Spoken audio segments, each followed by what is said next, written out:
Hello students, good morning. How are you all? I wish you all are fine. Today we will read worksheet 55. Student, this worksheet is an extract, and this extract is taken from the poem The Bowl Poem that is prescribed in your syllabus. And in your first flight book this poem is there, The Bowl Poem, written by John Berryman. Okay, student, now let's start this worksheet. Read the extract given below and answer the questions that follow. नीचे extract दे रखा है, ये कौन सी poem से? The बोल poem से, जो आपकी फर्स्ट फ्लाइट की बुक में है, और उसके पोइट कौन है? Johan Berryman. Okay student, and answer the questions that follow. उस एक्सट्रैक्ट के नीचे क्वेश्चंस दे रखे हैं, हमें उनके आंसर देने हैं. He is learning. Well behind his separate eyes. He is learning. यहाँ he कौन है? He इसमें क्या है? A child है. Once a boy is playing with his ball. एक बार एक लड़का होता है, वो बॉल से खेल रहा होता है. And the ball falls in the water and it is lost. Ball क्या होती है? पानी में गिर जाती है, वो गुम हो जाती है. The boy is under grief. अब बच्चा जो है वो दुखी है. He is very sad. तो उसी की जो फीलिंग्स इस एक्सट्रैक्ट में दिखाई गई हैं. He is learning. He stands for the boy. उस लड़के को मेंशन है जिसकी बॉल गुम हो गई है. ही इज़ लर्निंग, वह सीख रहा है. Well behind it disappoint eyes, अपने सैड आइज के पीछे से. Sad eyes means the boy is in sad mood. Boy क्या है? सैड मूड में, क्योंकि हिज बॉल वाज लॉस्ट, उसकी बॉल लॉस्ट हो गई थी. The epistemology of loss. Epistemology क्या होती है? थ्योरी ऑफ नॉलेज, ज्ञान जिससे मिलता है. तो उसको किसका ज्ञान मिल रहा है? लॉस का, कि इस वर्ड के अंदर कोई भी चीज़ परमानेंट नहीं है, हमारी लाइफ भी परमानेंट नहीं है. तो वो बच्चा उस छोटे से इंसिडेंट से, उसकी बॉल गुम होने से वो सीख रहा है, वो नॉलेज ले रहा है किसकी? लॉस की. And how to stand up, और उस लॉस से कैसे दोबारा से खड़े हों, कैसे उसको बियर करें. Knowing what every man must one day know, हर एक इंसान को ये जानना होता है.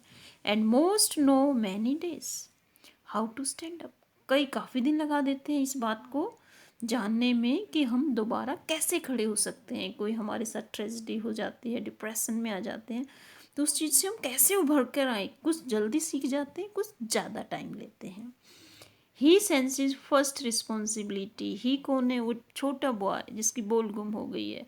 उसने पहले रिस्पॉन्सिबिलिटी वाली फीलिंग को सेंस किया है इन ए वर्ड ऑफ पोसेशंस. ये वर्ड क्या है? वर्ड ऑफ पोसेशन, जहाँ पे हर एक की इच्छा है कि वो ज़्यादा से ज़्यादा चीज़ों को पोसेस करे.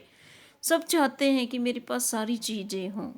पीपल विल टेक बॉल्स, लोग बॉल लेते हैं. Balls will be lost always, और बॉल भी गुम हो जाती है. लिटिल बॉय उस छोटे बच्चे की तरह है जिसकी बॉल गुम हो गई है. ऐसे ही लोग भी जो है काफ़ी चीज़ें बॉल की तरह ही, बॉल से कंपैरिजन किया है जो है मटेरियल थिंग्स का, इवन हमारी लाइफ का भी.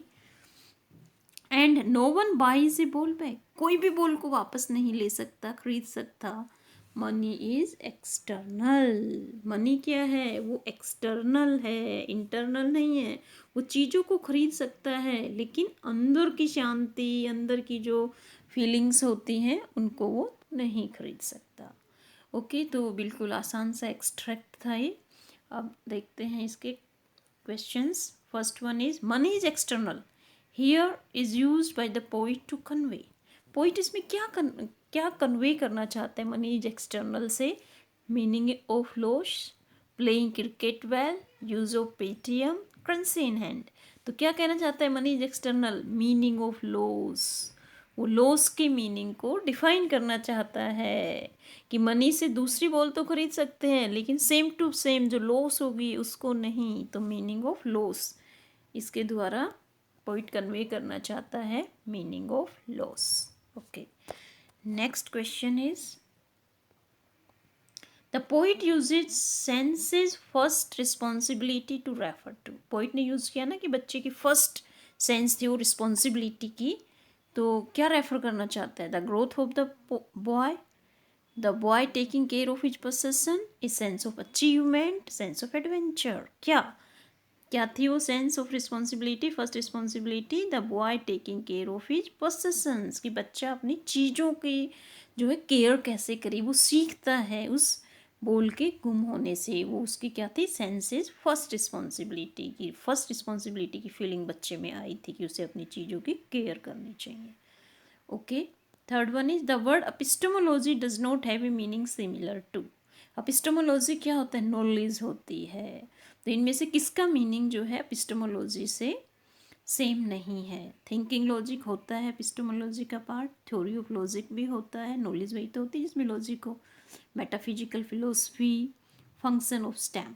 ये देखिए फंक्शन ऑफ स्टेम, स्टेम का फंक्शन इसमें कुछ भी नहीं होता। स्टेम पता है ना, प्लांट का एक पार्ट होता है, तो फंक्शन ऑफ स्टेम नहीं होता epistemology. Okay, next one is fourth one, transferred epithet is a poetic device use in the phrase. Transferred epithet, epithet क्या होता है? ट्रांसफर्ड एपिथेट जिसमें हम ट्रांसफ़र कर देते हैं, वो किसी और के लिए एडजेक्टिव होता है, लेकिन हम जिस वर्ड से पहले लगाते हैं वो उसको इंडिकेट नहीं करता। Are you getting my point? Okay, जैसे देखिए इसमें एग्जाम्पल देखो, डिसेपरेट आइज, दुख वाली आंखें। आंखें क्या दुखी होती है? इंसान दुखी होता है तब उसकी आइज को डिसेपरेट कहा गया है। तो इसमें कौन सी डिवाइस यूज़ की गई है? पोइटिक डिवाइस, ट्रांसफर्ड एपिथेट किस में यूज़ की है? डिसेपरेट आइज, दुखी आंखें। हालांकि डिसेपरेट कौन होता है? डिसेपरेट ह्यूमन बींग्स, और उसके आई के साथ इसमें जो है ऐड कर दिया गया है। तो इसका आंसर है A, desperate eyes. Okay, now last one, fifth one, the word that does not indicate a hopeless situation impossible to deal with. जो है नीचे वर्ड्स दे रखे, किसका मीनिंग नहीं है? होपलेस सिचुएशन, बिल्कुल दुखी हो जाते हैं, कोई होप नहीं होती है, किसका मीनिंग नहीं है? Does not indicate. Desperate, desperate का होता है। कंपोज्ड, कंपोज्ड का नहीं होता। कंपोज होता है काम, शांत। क्वाइट को हम कंपोज्ड बोलते हैं, तो ये इसका आंसर होगा कंपोज्ड। एंग्वेस्ट भी होपलेस सिचुएशन होती है, होपलेस सिचुएशन में एंग्वेस्ट हो जाता है, गुस्सा आ जाता है। फोरलोन भी वही होता है, होपलेस सिचुएशन। तो इसका आंसर है कंपोज्ड। कंपोज्ड होता है काम या शांत। तो ये वर्कशीट बिल्कुल ही आसान थी, आपको समझ में आ गई होगी students. Thank you for watching, have a nice day.